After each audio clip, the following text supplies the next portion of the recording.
May the words of my mouth and the meditations of all of our hearts be pleasing in your sight, O Lord, our rock and our Redeemer. Amen. Amen. Please be seated. Good morning, everyone. Good morning. Great to see you all. 4 months ago, 37 pilgrims from St. John's stood on the top of a mountain in Israel, Palestine, known as Mount Tabor. Some of us remember it as the mountain with the winding roads that made you feel nauseated as we sped up them in fast vans. Others might remember it as the mountain that we hiked down together. Still others of us might remember it as the mountain with that sickly orange kitty that couldn't possibly get enough love and attention from our children. But what this mountain is best remembered for is something far more significant. Mount Tabor, like every other holy site in the world, was once just an ordinary place until something extraordinary happened there. In this case, what we refer to as the Transfiguration, the story that we just read in the Gospel of Luke.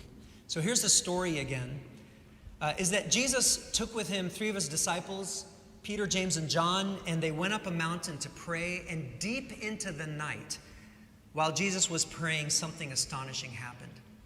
The story says that the appearance of his face changed, and his clothes became dazzling white. This is as he was praying, and suddenly these 2 iconic figures from ancient Jewish history appeared, Moses and Elijah, and they were speaking with Jesus, engulfed by this unexplainable, breathtaking brilliance. And the 3 disciples, Peter, James, and John, got to witness this. But Luke, the author of the story, wants us to know that they almost missed it. And that's the part that I want to talk about today.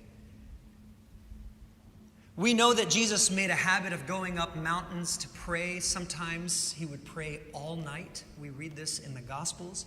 And it's understandable that the disciples didn't have the same kind of stamina that Jesus did. I mean, I've been a priest for 16 years, and I would not have that kind of stamina. You know, you can just imagine, they've been with Jesus for a couple of years at this point.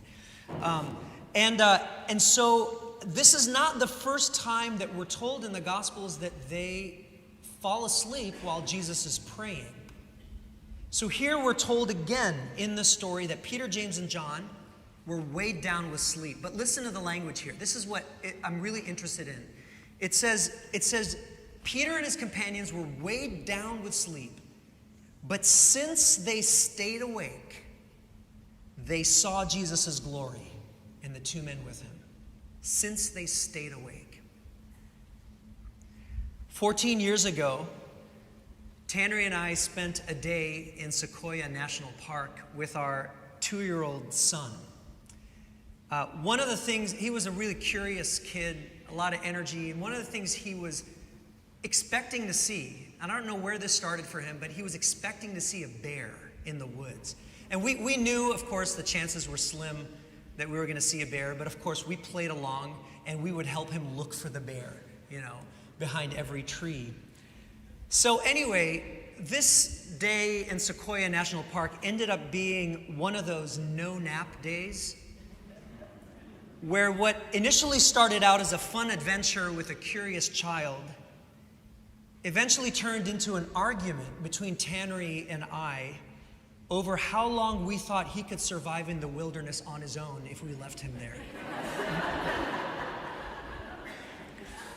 So at the end of this long day, just as we're driving out of the park, he finally falls asleep in his car seat. And parents, you know what I'm talking about when I say that was probably the highlight of our day, right?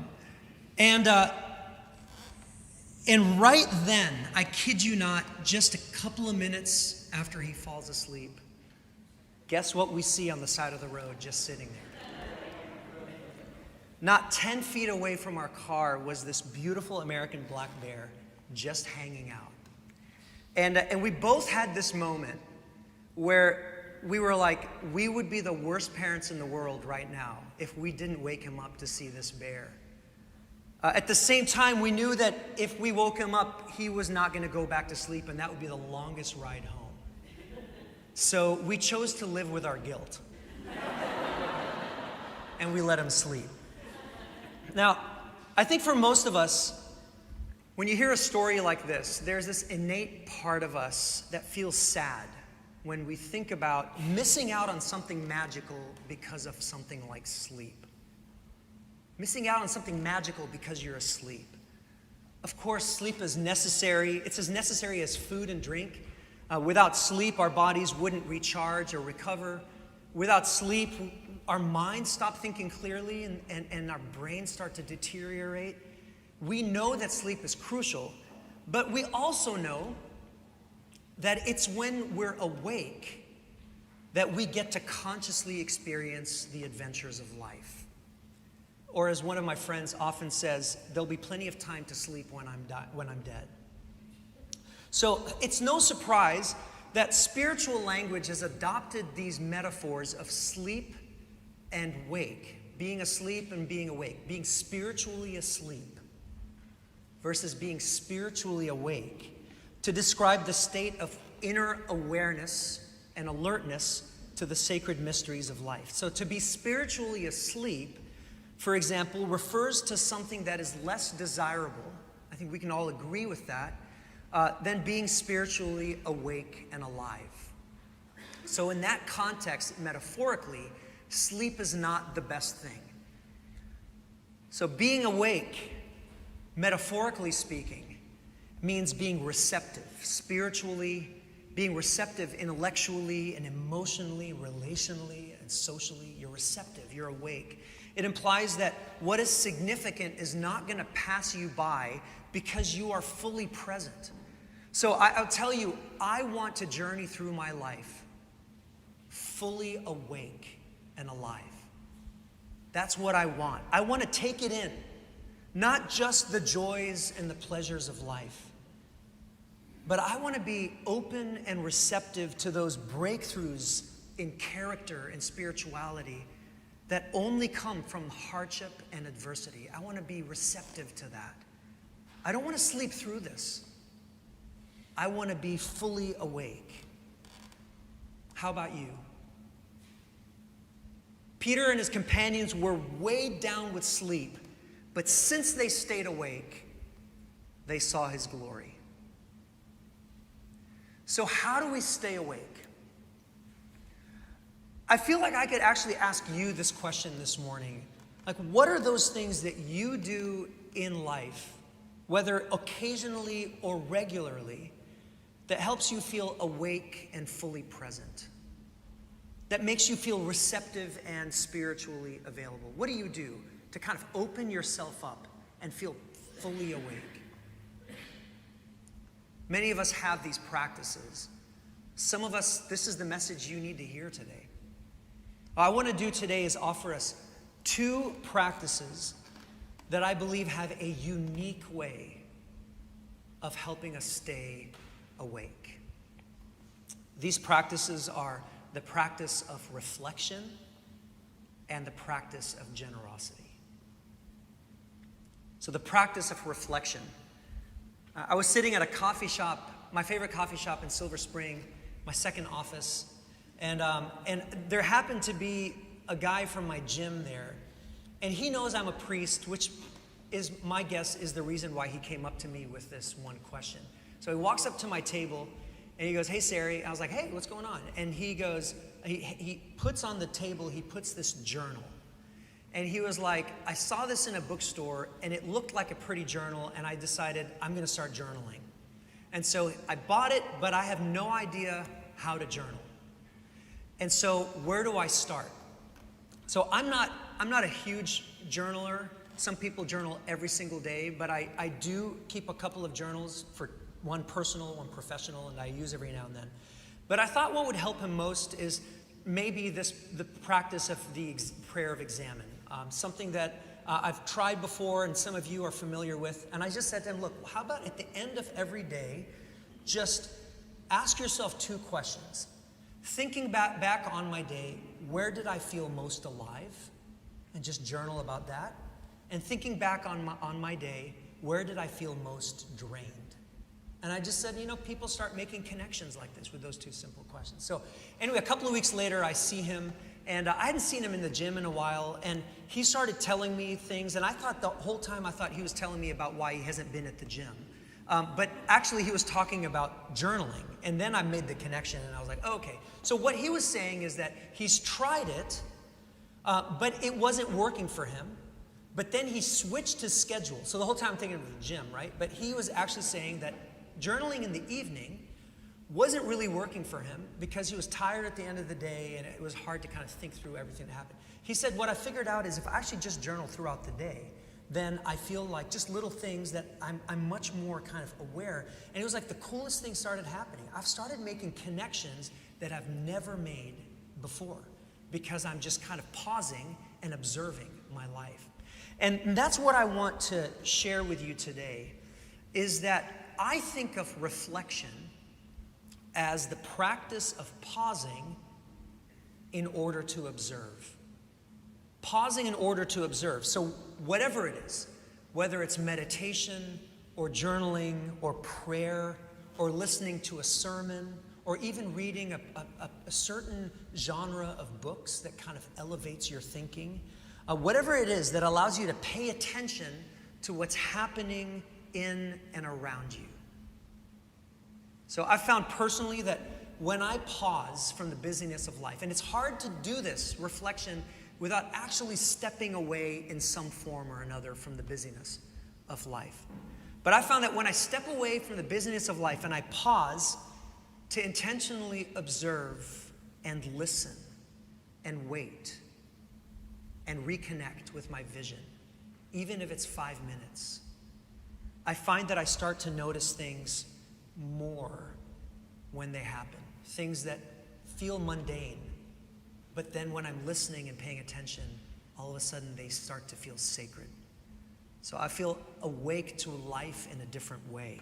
Rather than getting through my day, if you know me, Tuesdays are like the worst day because that's just meetings from the beginning to the end. And I often say I hate Tuesdays or I can't wait to get through my day.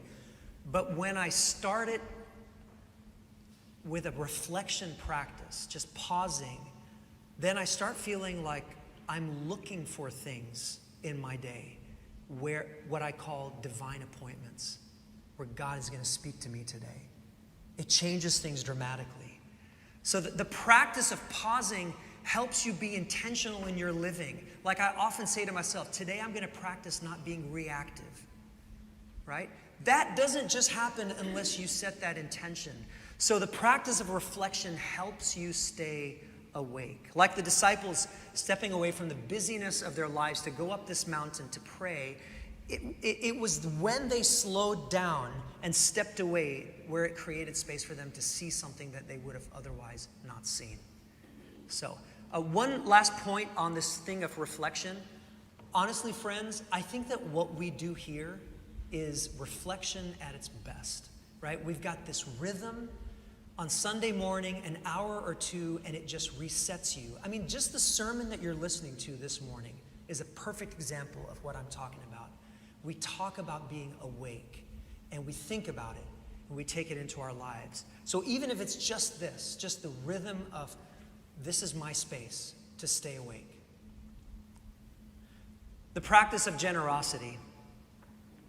The American psychologist Tim Kasser and his colleagues at the University of Rochester, they've highlighted this really interesting study that was a 20-year study on the effects of consumerism on people's lives. And what they found is people who had just kind of thrown themselves into a life defined by consumerism or social status or material wealth, that individuals who are sucked into that world, that they felt much less satisfied with their lives. The tendency was to focus more on yourself, the preference for competition versus cooperation, contributing less to the general interests and concern for ecological matters, and on and on. So this was like a longitudinal study, that had many, many participants, and these were kind of the results of this, which I don't think are super, I don't think that's a huge wow for us when we think about our culture, and we think about kind of getting sucked into consumerism that way. But for me, what makes this even more poignant is studies on the other side of the aisle. So at the University of Notre Dame, there is this Science of Generosity school. All they do is study generosity, the science of generosity. And what they found is actually the complete opposite, is that people who make generosity a lifestyle, we're not just talking about financial generosity, but we're talking about emotional generosity and relational generosity, including hospitality and all that kind of stuff. That people who extend themselves generously to others, that the results in terms of how they feel in life is they feel much more purposeful. Their physical health is so much better. Fewer heart attacks, fewer suicide, fewer depression, all that kind of stuff.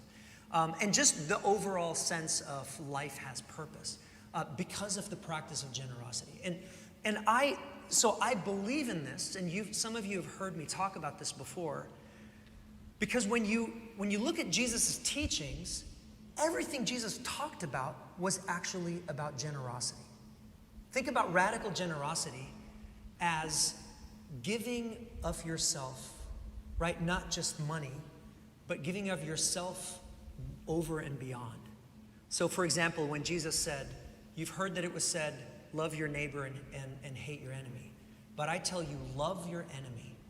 Pray for those who abuse you, right?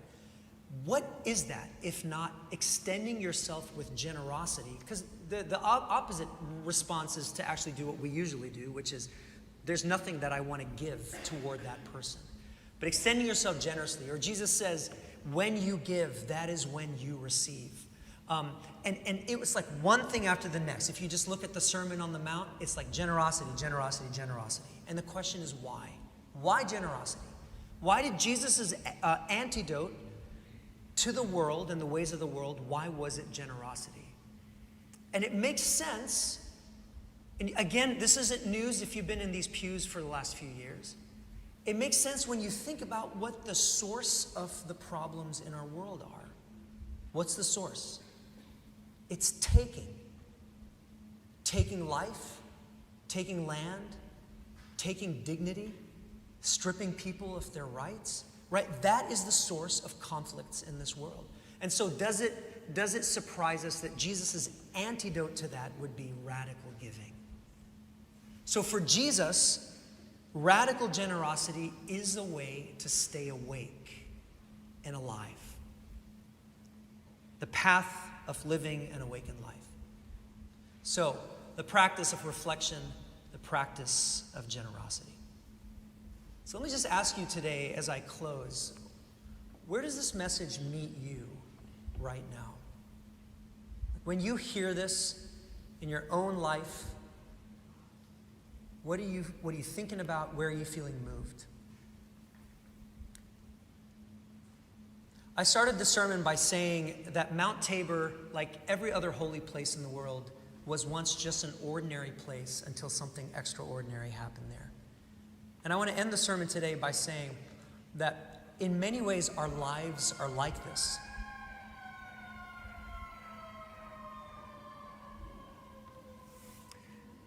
Every now and then when that goes off, I feel like we have to say a prayer, right? For where that fire engine is going. So our lives are like this. So we live ordinary lives. And life is going to be ordinary. We don't have a ton of time to live. But when we choose to live life awake and to say, look, I'm not just going to embrace the comfortable, but I'm going to be awake to all the opportunities that this life gives. Because we know that the uncomfortable happens. We know there's adversity. But when I choose to live life awake, then I start to see the gift in all the things that are around me. I start to see conversations that I have with people, not just as random conversations, but maybe divine appointments. When I'm looking for the sacred starts to happen. So I want to invite us to live in an intentional way that is awake and alive so that our lives can go from being ordinary, the ordinary lives that they are, to truly becoming the extraordinary. Amen. God bless you, St. John's. Let's stand for the Nicene Creed.